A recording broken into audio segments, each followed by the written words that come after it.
Hello, ये हमारा next lecture होगा। ये बेसिकली एक कॉस्मेटिक या फिर एचएपी एनाटमी का एक टॉपिक है। देखो, बेसिकली एचएपी के टॉपिक्स में क्या होता है ना कि जो स्ट्रक्चर्स होते हैं हमें उनके नेम्स पता होना चाहिए। बहुत बहुत छोटे लेवल के क्वेश्चंस आते हैं, बहुत बेसिक लेवल के, कि आपको स्ट्रक्चर आता है या नहीं। उससे एक सीधे सीधे क्वेश्चन बनता है, बहुत कुछ नहीं घुमाते फिर आते, डायरेक्ट क्वेश्चन होता है, डायरेक्ट आंसर बनता है, तुम्हें पता होना चाहिए। अब देखो, इसमें हम साथ में बनाएंगे डायग्राम और साथ में याद करेंगे। सबसे पहले देखो, एक शाफ्ट बनाओ। शाफ्ट होता है मतलब ह्यूमन हेयर का जो स्ट्रैंड होता है वो बनाओ। ठीक है, ये अपन ने बना लिया। इसको बोलते हैं हेयर शाफ्ट। अब इसको नीचे से ना थोड़ा सा डब्लू शेप देना। ठीक है, इस पर्टिकुलर डब्लू जैसे शेप को, इसको हम बोलते हैं डर्मल पैपिला। ठीक है, अब इसके बाद क्या करना है, यहाँ से एक लोब निकालो, जैसे हमने यहाँ बनाया था, एक निकालो और इसका ना थोड़ा सा ऐसा गुचड़ गुचड़ कर दो। इसको बोलते हैं सिबेशियस ग्लैंड। इसका काम होता है हेयर में ऑयलिंग करना। ठीक है, इसको ब्रैकेट में लिख दो। अब ये जो डर्मल पैपिला बनाया था, यहाँ पे इसके नीचे से ना एक थोड़ी सी नर्व्स, ब्लड वेसल्स निकालो थोड़ा सा ऐसे। ठीक है, इसको बोलो नर्व्स और ब्लड वेसल। ठीक है, हमने ऑलमोस्ट कंप्लीट कर दिया है। अब देखो, ऊपर वाला जो पार्ट है, ये जो स्ट्रैंड है, इसको बोलते हैं हेयर शाफ्ट। और जो अपने स्किन के स्कैल्प के अंदर रहता है, उतने पार्ट को बोलते हैं हेयर रूट। ठीक है, अब देखो ये ऑलमोस्ट कंप्लीट है। अब बस इसमें क्या करना है, हमें बनाना है एपिडर्मिस। तो यहाँ से वेव्स बनाओ। वेव्स समझते हो ना, पानी की लहरें जैसा। एंड इसको आप स्क्वायर कर दो, थोड़ा सा देख लेना नाम वगैरह कैसे लिखे हैं। और इसको, ये जो आपने वेव्स बनाई, इसको लेबल कर दो एज एपिडर्मिस। तो ये हमारा बन गया पूरा एक हेयर स्ट्रैंड, मतलब जो स्ट्रक्चर है हेयर का। अब इसके बाद इसमें क्या होगा, ये वाला जो पार्ट है इसको हम जूम इन करेंगे, मतलब इसको अब बड़ा करेंगे इस पार्ट को। तो मैं यहाँ पे इसको ऐसे कर देती हूँ। ठीक है, इसके लिए अब हमें क्या करना है, हम ये जो हेयर स्ट्रैंड है ये वाला, इसको हम ट्रांसवर्स कट करेंगे।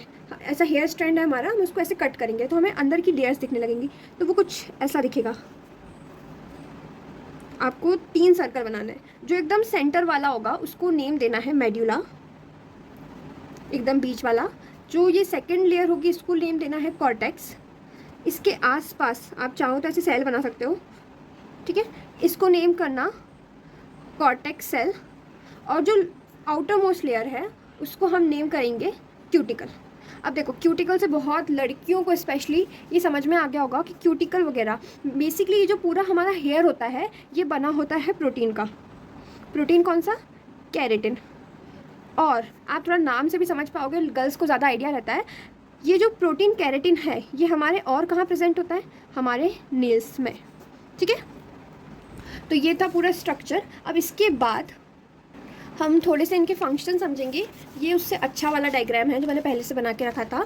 अब देखो, ये जो एपिडर्मिस होती है इसको ही हम बेसिकली, देखो ये जो एपिडर्मिस है इसी में हमारा हेयर शाफ्ट रहता है ना।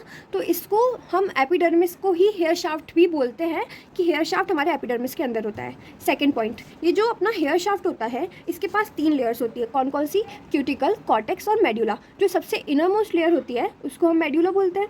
ठीक है, और जो ये लेयर होती है ये केवल उन्हीं लोगों में होती है जिनके जो बाल होते हैं बहुत मजबूत होते हैं, मतलब जिनके एकदम थिक हेयर्स होते हैं ना उनमें मेड्यूला प्रेजेंट होता है। लेकिन जिसके बहुत थिन हेयर्स होते हैं, पतले पतले बाल होते हैं, उनमें मेड्यूला प्रेजेंट नहीं होता है। ठीक है, मिडिल लेयर को बोलते हैं कॉर्टेक्स।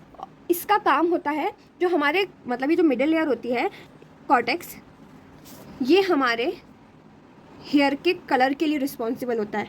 ठीक है, हो सकता है बहुत लोग कंफ्यूज करते हैं कि क्यूटिकल होना चाहिए ना, कि आउटर मोस्ट जब क्यूटिकल है तो वो कलर के लिए क्यों नहीं होता है। उसका रीज़न ये है, ये जो क्यूटिकल होता है ये होता है ट्रांसपेरेंट। ठीक है, मतलब इसके अंदर की जो लेयर होगी वही हमको दिखेगी और वो होता है हमारे बालों का कलर। ठीक है, अब जो आउटर मोस्ट लेयर होती है मैंने पहले ही बताया वो कलरलेस होती है, ट्रांसपेरेंट होती है। तो इसका काम क्या होता है? ये एक ग्लास की तरह होती है, विंडो ग्लास। इसका काम होता है हमारे बालों को प्रोटेक्ट करना। हमारी जो कॉर्टेक्स है, हमारे जो बालों के अंदर की लेयर्स हैं उनको प्रोटेक्ट करना, डैमेज से बचाना। तो ये सारे काम होते हैं हमारे क्यूटिकल के। अब नेक्स्ट देखो, डर्मिस। डर्मिस क्या हो गया? ये ऊपर वाला एपिडर्मिस है तो इसके नीचे वाला डर्मिस हो जाएगा, ये वाला ये डर्मल पैपिला है ना, ये नीचे वाला। तो ये हो गया डर्मिस। अब इसमें क्या होता है? ब्लड की सप्लाई होती है। और आपको पता होना चाहिए जहाँ भी ब्लड की सप्लाई होती है, जहाँ भी उनका काम होता है, ब्लड सप्लाई का क्या काम होता है, उनका काम होता है हमारे हेयर को न्यूट्रिएंट्स प्रोवाइड करना, हमारे खाना देना, बालों को, बालों की मजबूती के लिए उसको खाना देना। तो अगर बोले कि खाने के लिए जो वेसल्स वगैरह आएंगी, जो कैपिलरीज आएंगी, वो कहाँ से एंटर करती है, तो वो एंटर करती है डर्मल पैपिलाई से। ठीक है, ये भी एक क्वेश्चन बन सकता है। नेक्स्ट बनेगा कि जो ऑयल ग्लैंड्स होती हैं वो कौन सी होती है, तो हमारी ऑयल ग्लैंड्स का नाम क्या होता है हेयर्स में, sebaceous gland. Correct, sebaceous gland. अब इसके बाद हमारा नेक्स्ट कॉन्सेप्ट आएगा हेयर ग्रोथ साइकिल।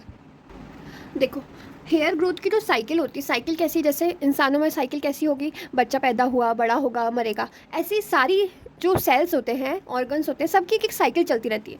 तो हमारे हेयर ग्रोथ की भी साइकिल होती है, बाल एक लाइन तक बढ़ते हैं, अगर आप उनको बीच में कटवा देते हो तो अगेन उनकी ग्रोथ होती है ना। अब देखो, हेयर ग्रोथ साइकिल हमें 4 फेजेस में देखने को मिलती है, एनाजिन, कैटेजिन, टेलोजिन, एक्सोजिन। ठीक है, ये हमारे 4 फेज़ होते हैं। इसमें जो नंबर 1 फेज़ होता है, मतलब जो स्टार्टिंग का फेज़ होता है, वो होता है एनाजिन, और इसी को बोलते हैं growing phase. Growing phase generally, ये जो ग्रोइंग फेज़ होता है, ग्रोइंग फेज़ यानी एनाजिन, वो जनरली एग्जिस्ट करता है 2 से लेकर 7 साल तक। मतलब इन्हीं बीच में हमारे हेयर की ग्रोथ होती है, और यही डिसाइड करता है कि जो लेंथ होगी बालों की वो कितनी लंबी होगी। अब जो एशियंस होते हैं, मतलब इंडियंस हो गए, जो अपनी नेबरिंग कंट्रीज़ हो गई, यहाँ पे अपन ने देखा है कि जनरली लोगों के बाल लंबे लंबे होते हैं, क्योंकि जो एशियंस होते हैं उनमें जो हेयर ग्रोथ होती है वो अप टू 7 ईयर्स होती है, और all over the world average जो होती है वो होती है 3 से लेकर 5 ईयर्स, है ना। ऑन एन एवरेज एक बाल कितने लंबे होते हैं, वो होते हैं अप्रॉक्सीमेटली, इसको याद रखना, 18 से लेकर 30 इंचेस तक। ठीक है, 18 से लेकर 30 इंचेस तक। तो ये तो हो गया हमारे एनाफेज के बारे में। देखो, नेक्स्ट फेज होगा सेकंड फेज, उसको बोलेंगे कैटेजन, इसको बोलते हैं ट्रांजिशन फेज। ठीक है, ट्रांजिशन फेज।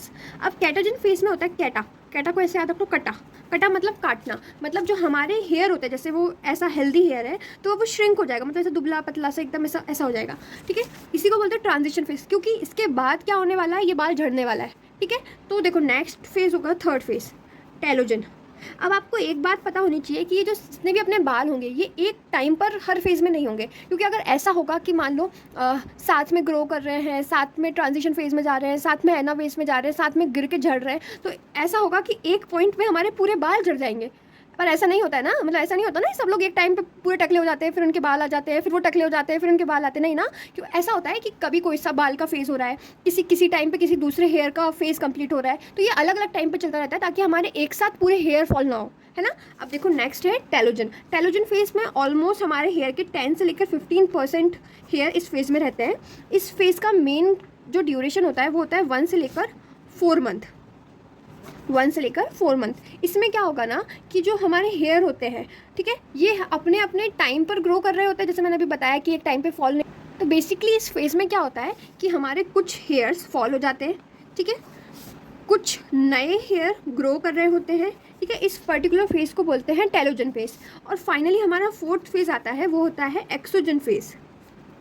एक्सोजन फेज़, इस फेज़ में क्या होता है, जितने भी हमारे बचे हुए हेयर होते हैं वो फॉल करते हैं, मतलब यहाँ पे जो फॉल हुए और जो नए ग्रो हुए, तो इस टाइम पर कुछ ऐसे होंगे जो ना फॉल हुए ना ग्रो हुए, तो ये जो पर्टिकुलर हेयर शाफ्ट होगा वो अब एक्सोजन फेज़ में जाके गिर जाएगा। तो ऐसे हमारे 4 फेज़ कंप्लीट होंगे और वापस साइकिल रिपीट होगी, फिर से स्टार्ट होगा कौन सा फेज़ हमारा, जो मैंने सबसे पहले बताया था, एनाजिन, उसके बाद अगेन कैटाजिन, उसके again telogen and again exogen, और ऐसे ही साइकिल प्रोसीड आउट होती रहेगी। तो ये था पूरा हमारा हेयर के बारे में। इतना तो बेसिक है, इतना पता होना चाहिए। एक बार अपनी कॉपी में ड्रॉ करना, एक बार अपनी कॉपी में लिखना, और जस्ट आपको नेम्स रिवाइज करना, क्योंकि क्वेश्चंस कैसे आ जाएंगे, what is the first phase, what is the second phase, what is the third phase, what is the fourth phase. ऐसा भी आ सकता है कि उन्होंने 4 ऑप्शन दे दिया, उसमें आपसे पूछ ले which one is not a phase of hair cycle. तो ये बहुत बेसिक होता है, आपने एक बार देख लिया, एनाजन होता है, कैटाजन होता है, टेलोजन होता है, एक्सोजन होता है, तो आसानी होता है 5वें को एलिमिनेट करना। मान लो इसकी जगह उन्होंने कोई सा भी नया फेज़ दे दिया, जैसे कि मेटाजन, तो ये नाम से कैसा लगेगा, मेटाजन, कुछ तो होता होगा, लोग इसको टिक नहीं करेंगे, वो सोचेंगे हो सकता है एक्सोजन आंसर हो, टेलोजन हो, लेकिन नहीं, इसका करेक्ट आंसर कौन सा होगा, metagen. Metagen is not a phase of hair cycle, है ना। तो ऐसे बहुत ईजी क्वेश्चंस होते हैं जो एक बार पढ़ने पर आपको बन जाते हैं, और अगर आपने नहीं पढ़ा है तो उनका आंसर टिक करना अंदाजे से बहुत डिफिकल्ट हो जाता है। ठीक है, अभी हम नेक्स्ट पार्ट में ऐसे ही स्किन का कंप्लीट करेंगे। ठीक है, साइड बाय साइड एनाटॉमी भी पढ़ते जाना है, क्योंकि क्योंकि आपने इस बार एग्ज़ाम के पैटर्न में देखा होगा कि जो बोलते थे कि HAP बहुत कम आता है, मेडिकेम बहुत कम आता है, आपने इस बार पेपर में नोटिस किया होगा बहुत HAP आया है। और अगले साल भी कौन सा बोर्ड लेने वाला है? NBEMS, ठीक है। NBEMS कौन सा बोर्ड है? जो नीट PG लेता है, नीट PG का एग्ज़ाम लेता है। तो इनका बेसिकली क्वेश्चन बैंक में हमेशा बायोलॉजी रहता है, ठीक है। तो ये लोग माइंडसेट ऐसा होता है कि बायोलॉजी देना है। तो ये हमारे जो फार्मेसी के पेपर हैं उसमें भी HAP का पोर्शन थोड़ा ज़्यादा दे देते हैं, है ना। तो उसको माइंड में रखो, HAP की भी अच्छे से तैयारी करो, मेडिकेम की भी अच्छे से तैयारी करो। मेडिकेम भी नाइपर में बहुत ज़्यादा पूछा जाता है। इनफैक्ट IIT BHU का आप जब एग्ज़ाम देते हो तो उसमें भी 100 में से 25 क्वेश्चन मेडिकेम के रहते हैं। तो ये एक बहुत ही डिफ्रेंशिएटिंग सब्जेक्ट है जो आपको दूसरों से अलग बनाएगा। तो इन सब की प्रैक्टिस बहुत अच्छे से करो। All the best.